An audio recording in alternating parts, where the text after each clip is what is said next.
What's going on, everyone? Thanks for tuning in. It's your favorite, biggest little soccer podcast on the internet. It's Stateside Footy. I appreciate you guys more and more every time I come on the air. What a weekend. What an absolute weekend. Well, okay. Before we get into everything, go ahead and smash the like and subscribe button.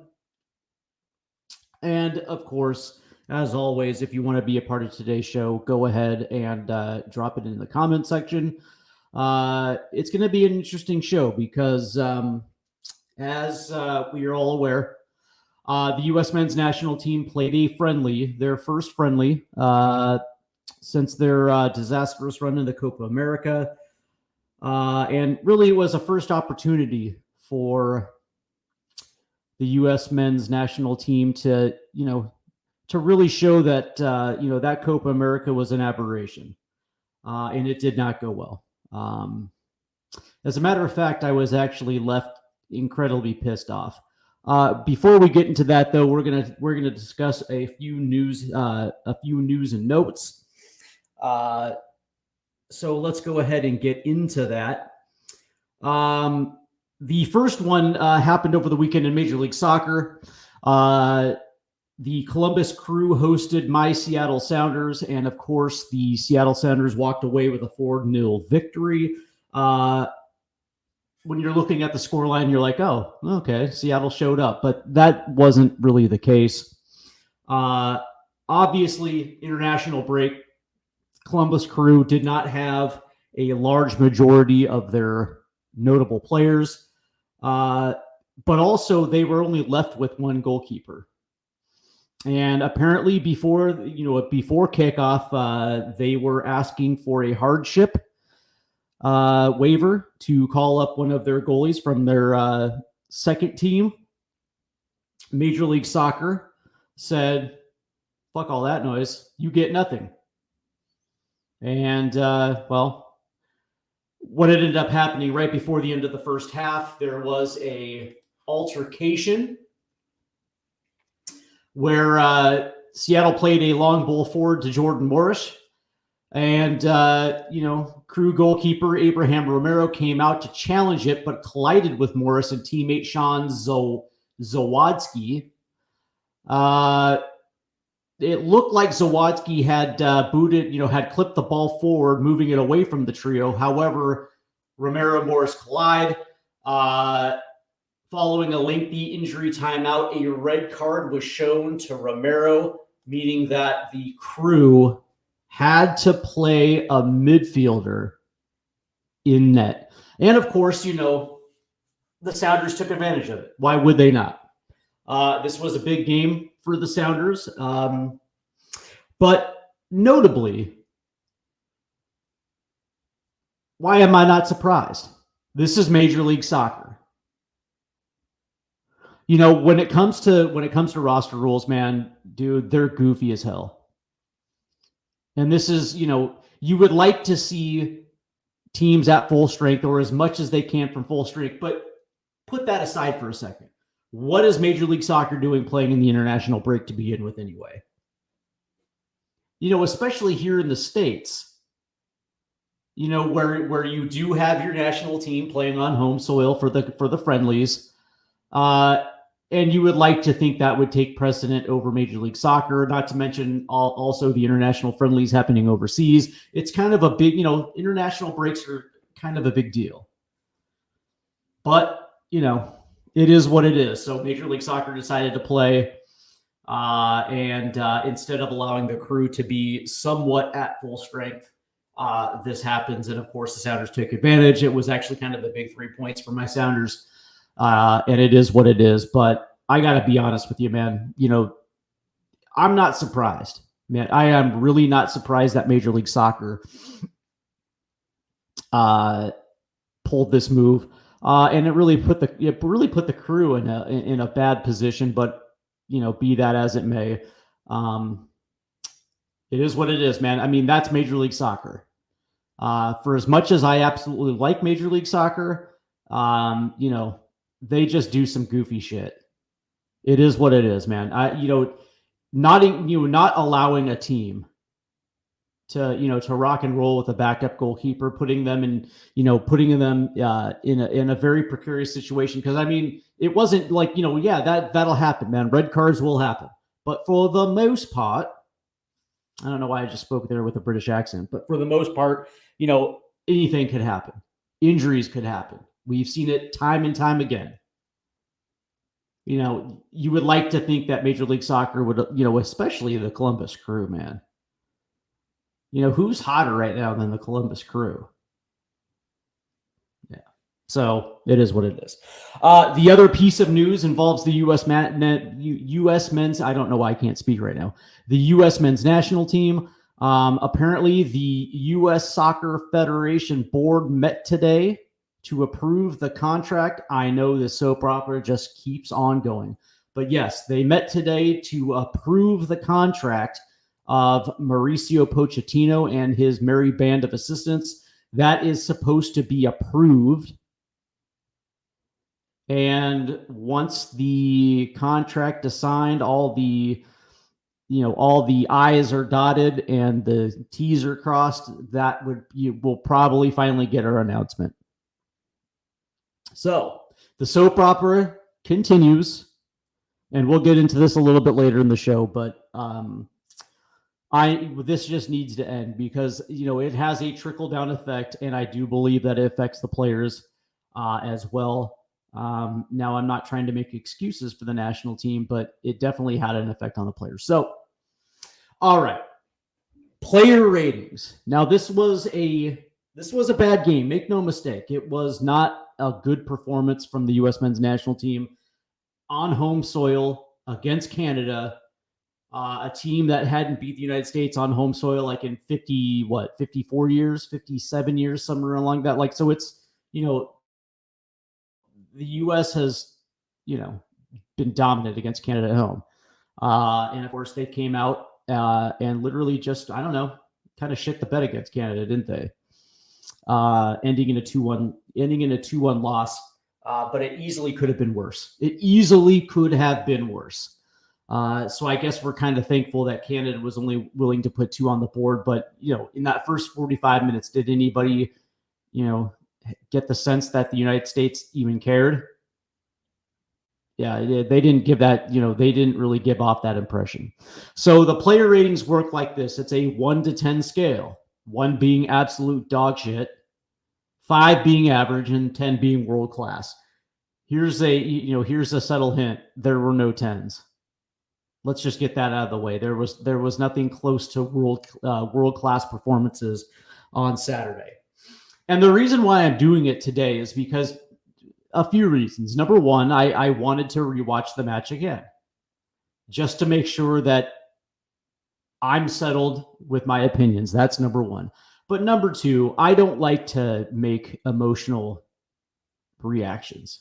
I know it makes for better content. I really do. I understand that. So, you weigh the pros and cons about going on air literally right when this thing happened. I mean, obviously we had the live stream, and I could have, expanded on my opinions after the live stream and kept going. But because of that, I did myself a favor and I just jumped off and gave myself some room to breathe and just kind of decompress from those emotions. And it really just, gave me an opportunity to really sit back and think, reanalyze, and get to the point where I'm 100% ready to make my player rating. So without further ado, here they are, man. And I would love to hear how you rate these as well too. So go ahead and drop them in the comments. And let's get started. We're going to start in net with Patrick Schulte.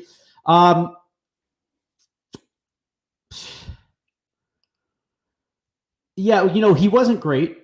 I didn't think he was great. I didn't think that performance was inspiring. I didn't think it was also terrible either. I thought the first goal that he gave up, I thought he took a bad angle to it. I thought his positioning wasn't great. But, I thought he rebounded nicely and had some nice saves after that. All in all, it was a decent performance.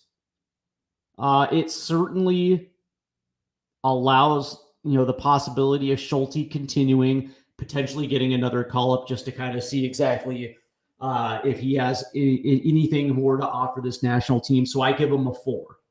I thought it was just below average because, again, you want to see consistency from a goalkeeper.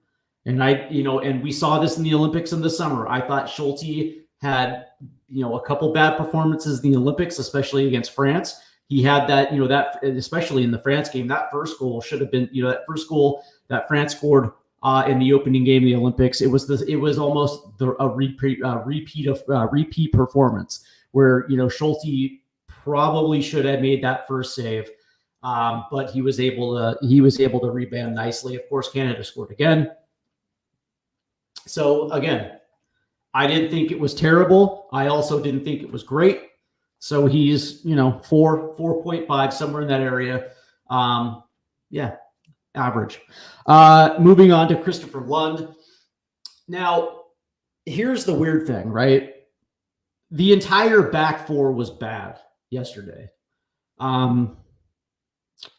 There's just no way, no way to sugarcoat it. I didn't think that, Lund had an awe-inspiring performance. I thought at times he was overmatched. I really did. I thought that his ability against the press, he kind of had that deer in headlights feel. There were some moments where, where Lund was able to get upfield, but for the most part, it wasn't good. So I give Lund a 3. And I know that seems kind of harsh, but it is what it is, man. I mean, Anthony Robinson, Jedi, is the starting left back for this team. And so what you're looking for is a backup that's somebody that is going to be able to, I guess, match the intensity of what Jedi brings. And that was something that Lund did not have yesterday. There was not a lot of, not a lot of intensity from him. I didn't think his passing was all that crisp. He did get up the field that one time, but eventually was chased down. So I give Lund a 3. Tim Ream. Again, did not have a good performance. And now I'm not one of those people that is going to be like, he needs to get off the team. That's not where I'm at with Tim Ream. But Saturday's performance was not great. I give Ream a 3. And I actually have higher standards for Ream because he is the veteran of the center back group. He's almost the quarterback of the center back group. A guy who's had a very good career with Fulham. I also think that he is, as far as our center backs go, I think he's the best center back with the ball at his feet, especially when you're trying to play out of the back. And of course, the United States is just married to that philosophy to a point where, they're like defiantly going to try to break through a press. But Tim Ream had a lot of mistakes yesterday. Coughed the ball up a couple times, had a couple turnovers. He did not look clean on the ball. His 3 was earned, man. Chris Richards, again, just like Tim Ream, I didn't think he was good. As a matter of fact, I thought he also did not play well against the Canadian high press. As a matter of fact, on that first goal, it looked like he was caught flat-footed, just standing watching, David just, shoot that ball. But then again, this is not surprising because, Chris Richards, it's like, yes, he plays in the Premier League, and that should keep him to a high standard because he's playing in the best league in the world. But, this isn't last year for Crystal Palace. He's gotten off to a pretty bad start this year with Palace. And I don't know if it's a form issue. I don't know if it's the environment at Crystal Palace issue. I don't know if it's a manager issue, but, he has not gotten off to a good start this year in the Premier League, and that's kind of trickled over to the national team. I I didn't really think that, Richards even had solid moments on Saturday. I thought he was crap, to be honest with you. So 3. Moving on to Joe Scally. He was meh. He's not going to give you anything in the attack. And that's the problem. Yesterday, I keep saying yesterday, Saturday, the biggest problem with that was that they didn't have any options on the right side, from Scally moving forward and being involved in the attack to Brendan Aronson on the right side. Ream is going to get, not Ream, Scally's going to give you a solid defensive performance, but that's what he always does. If you need your backup to come in and just hold down the position and play it well, that's Scally. But for the way that this team wants to play, it requires your fullbacks to move up the field and be a part of the attack. That's just not what Scally does. And I thought he just played his typical Joe Scally performance, right? But it wasn't great. It wasn't like crazy terrible, but it was what it was. And I give Scally a 3. That whole back line just was not proactive in defense on Saturday afternoon. So it is what it is. Moving to the midfield now, Johnny Cardozo just did not look comfortable. I don't know what it is, because what's interesting about Johnny is that, coming into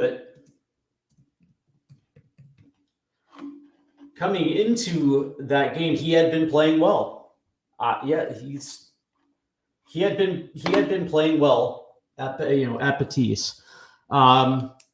He had looked good. I've seen him, a few times already this year, and it's not like he's the best center defensive mid in La Liga, but he's certainly not a slouch. And I thought he put in very good performances for the club. And this was the opportunity to come in. We don't have Tyler Adams. He's still, dealing with his injury issues. And so this was an opportunity to come in and just kind of shake things up, man. Put your stamp on things. And he just was terrible. And I do believe that it's also a system issue, but that first goal for Canada literally started with a turnover by Johnny, and it was not inspiring. As a matter of fact, he had trouble. He had trouble turning and facing upfield. But then again, I mean, that was also part of Canada's plan, right? To press the midfield. So every single time the ball went to the midfield, Canada just collapsed on the ball, forcing turnovers. And unfortunately, Johnny just was like a deer in headlights. It was not good. So I give Johnny a 2. Yunus Musa was good at times, except he as a deep line playmaker, man, you're kind of looking for that ball, through to the final third. And we didn't get that from him at all. I thought that, again, just like Johnny, it's like, the ability to, turn and look upfield, make a play, just wasn't there.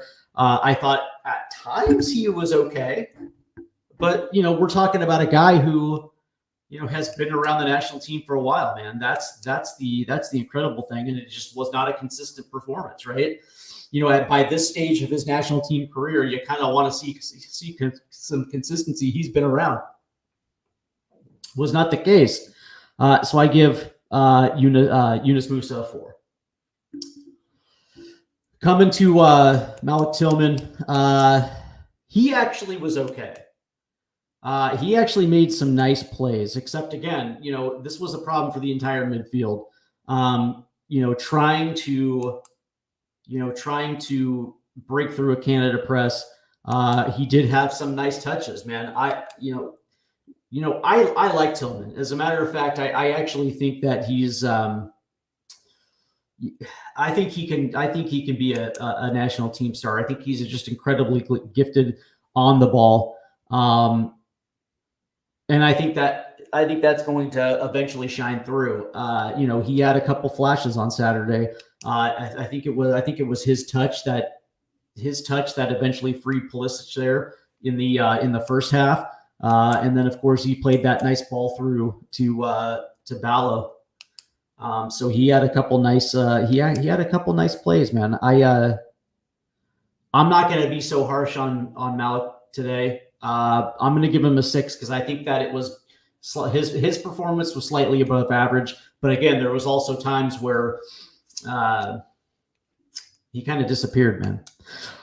Moving to the right side, Brendan Aronson was a non-factor. And that's too bad too, because Brendan came into this camp on fire. But again, it comes down to, your coach understanding how to use him and sticking him on the wing when he's really not that type of player. You're going to get hustle. And, of the guys who started, I think he was the only one that kind of brought that intensity. But, again, without any type of upward movement from the right back up as you're playing that ball forward, Brendan didn't really get a lot of opportunity to touch and make plays. So it is what it is, man. I gave him a 3.5. I didn't want to be crazy harsh on him, but that being said, they got absolutely nothing from him. Turning to Christian Pulisic. I hold Christian to the highest standard because he is the face of this team. He is Captain America, and he is playing for AC Milan. He is the star player, man. He is the show. And so I do hold him up to a higher standard, and I just didn't think he played well. It is what it is, man. Credit Canada, man, because whenever the U.S. tried to play the ball forward to Christian, there were 2 white shirts on him almost all the time. Also, credit Bombito of Canada. He didn't make, he wasn't making things easy either. It just seemed like it literally just seemed like Canada, were very well prepared for Christian. And of course, when he was trying to make plays, when he was trying to make things happen, he would play himself into a double team. And then ultimately would cough up the ball. There were a couple touches there that, trying to play a combo play, but, his passes ended up going nowhere. So it is what it is, man. He's got to be better. He's got to be a lot better.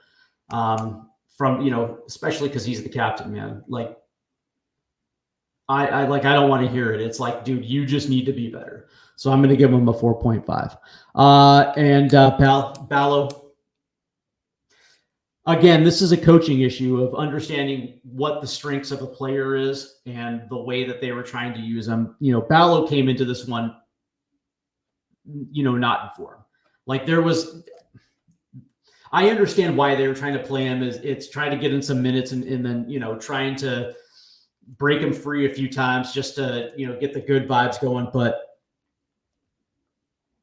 Ballo just did not have a good game. As a matter of fact, he essentially missed, an open shot for goal, in which was a nice little back heel flick as he was wide open. And he literally just shot it straight into the gut of Maxime Crepeau. Those are the type of plays where an informed striker is going to be able to finish those. Ballo just was not good, man. But then again, when Ballo's at his best, it's when you're using him correctly, where you're playing long through balls through the middle, where you can actually get him on the run. And he's pretty good with the first touch. Or if you're in the attacking half of the field, if he's making runs to the back, making runs to the far post, he's pretty good at that. If you're asking him to receive in the box, drop down a little lower where you're asking him to create that space. That's just not him. And that's the way the U.S. plays. And I was not surprised at all to see Ballo have a bad game. It just is what it is, man. I give him a 3. I much would rather have had Josh Sargent start, but whatever, man. I'm not Mikey Vars. So to the bench now, Cade Cowell. I gave him a 3. I don't understand why they decided to, bring him in and then just pop him down on the right. He was largely ineffective. That's pretty much it. I mean, he's got cool hair. If if there's any consolation. Aiden Morris. I actually thought Aiden did a very good job.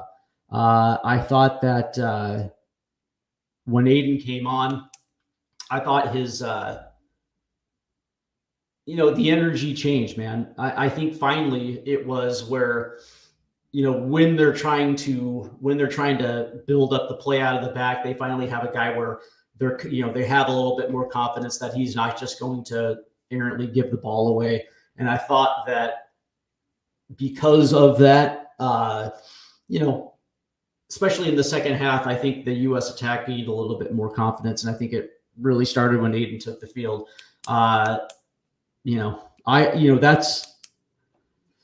It is what it is, man. You live and you learn, and you find out, who's really cut out for national team duty, and Aiden, but the crazy thing is, like, I was on Twitter and somebody was saying that, now that he's moved to Middlesbrough now, Aiden's finally good. It's like, dude, he was good in Columbus already. It just highlighted the fact that, he ended up moving to Middlesbrough. I give Aiden a 6. I thought he was pretty good, man. I really do. Pepe, I gave a 3 again. I don't know why he was playing. Considering that, his club, with his club, he's playing behind Captain De Jong for PSV. He's getting, very little minutes unless they're absolutely up. He's not necessarily in form-ish. He's not getting starting minutes, and it was weird. He had on Saturday, he had an opportunity to score, and didn't look sharp. I gave him a 3. Luca Della Torre, and again, this is another guy that shouldn't be on this team right now. Didn't have a preseason. Was on the transfer list. Has not featured yet in a game, but he gets subbed into this game, and I understand he scored the goal, but he was offside, by the way. But that being said, though, you can tell that he's not match fit. You can tell it.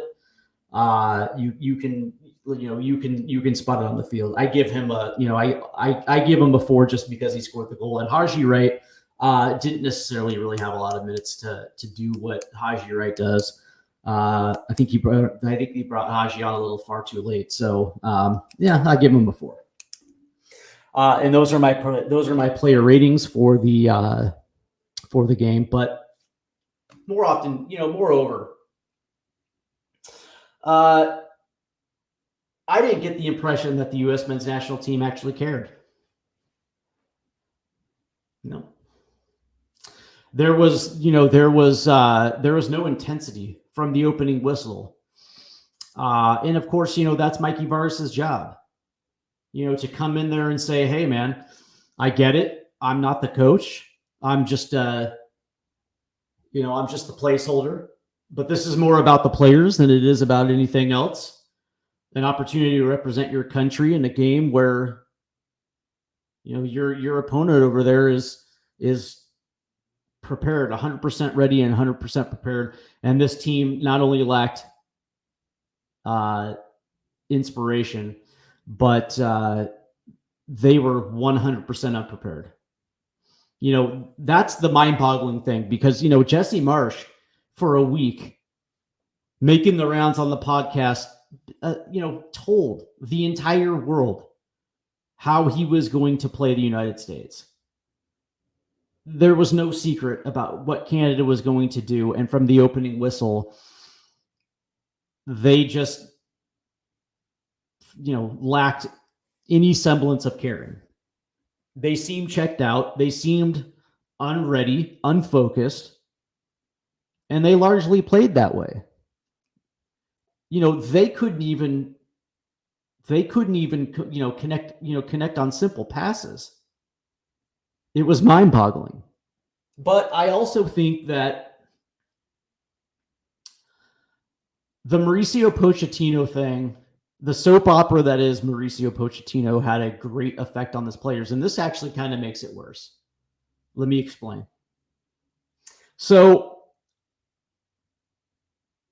when Greg Berhalter got fired, I think there was a sense of relief with these players, because I do believe that the Gio Reyna situation, I think all trust was lost. And I think the performances largely mirrored that. And so by the end of the Copa America, you can see in the performances. Sometimes they showed up depending on the opponents, and sometimes they were just kind of like, whatever. We saw that in the Colombia game. We saw it even in the Bolivia game when they went up 2-0. It was like, a team that is focused, a team that is organized, a team that believes in each other, a team that is going to fight, i.e., how about the second game of the World Cup against England? The only difference was they were lacking a true striker in that one, but they outplayed England. That was quintessential U.S. men's national team at their very best. And we didn't see that again. So Greg Berhalter gets the sack. And I would probably assume that the players are relieved because A, they don't have to worry about playing for that guy ever again. That's the first thing. The second thing is they don't have to run his system where they're strictly married to one style of play. There's no tactical flexibility for when teams start to press, because because they're so married to building out of the back. All teams really have to do is press and just put not even a lot of pressure on them. And the U.S. men's national team just starts making mistakes.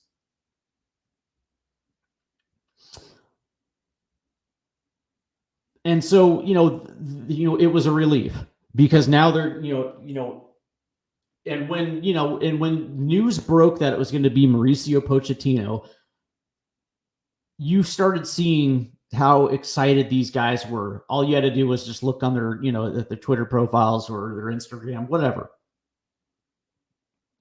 They were very excited for the opportunity to play for Pochettino. And as this soap opera drug on,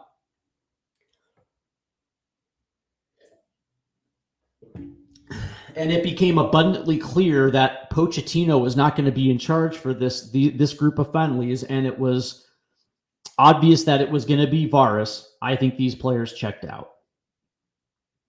Because they know who Mikey Varis is, and they understand that they're going to be playing this similar style of football.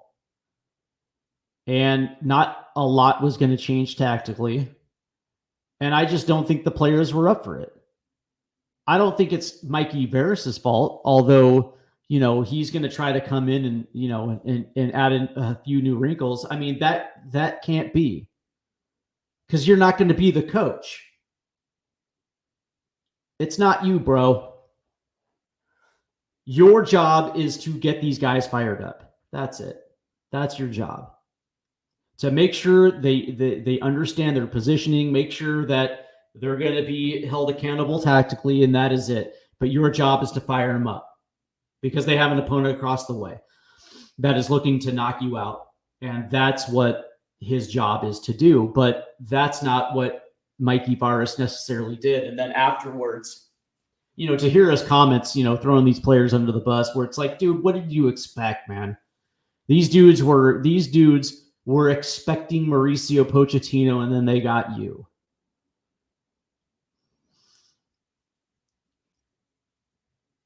They were relieved that they didn't have to do this again under Berhalter, and they were expecting something else, and then they got, they were expecting filet mignon, and they got McDonald's, man.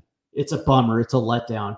And so they came into camp understanding, expecting the exact same messaging. And they had heard it forever, and they were just simply tired of it. And that's what happened. And that's what we got on Saturday. It was unfortunate. And then, Christian Pulisic goes out and, I think there's something on Twitter from the USMNT national team that you're going to see somebody that's going to be attacking, that's going to be playing hard, you're going to see a team that cares. And it's like, dude, shut up. Like, I don't want to hear that shit, dude.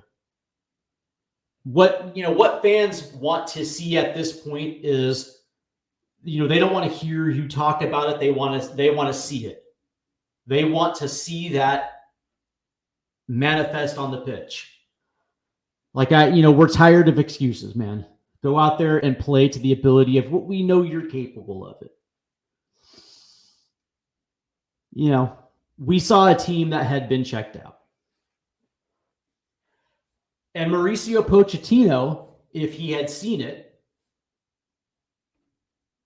there might be some red flags. But one of the things that has to change is the set standard. And of course, I wrote about this in my column. You can go find it on the Twitter feed for Prost International. I said I laid it out. Okay.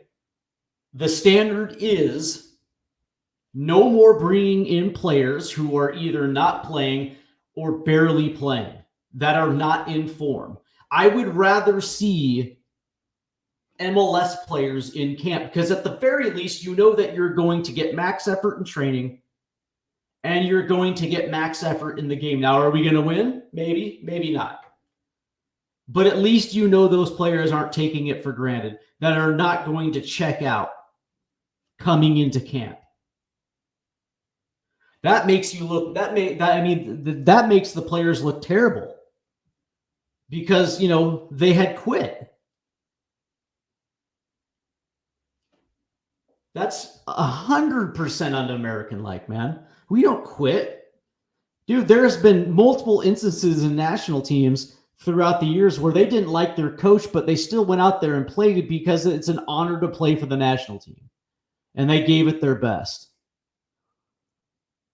That's what kind of pisses me off about this. It's like, dude, I understand, man. You don't want to play that style of football anymore, and that's cool. I get it.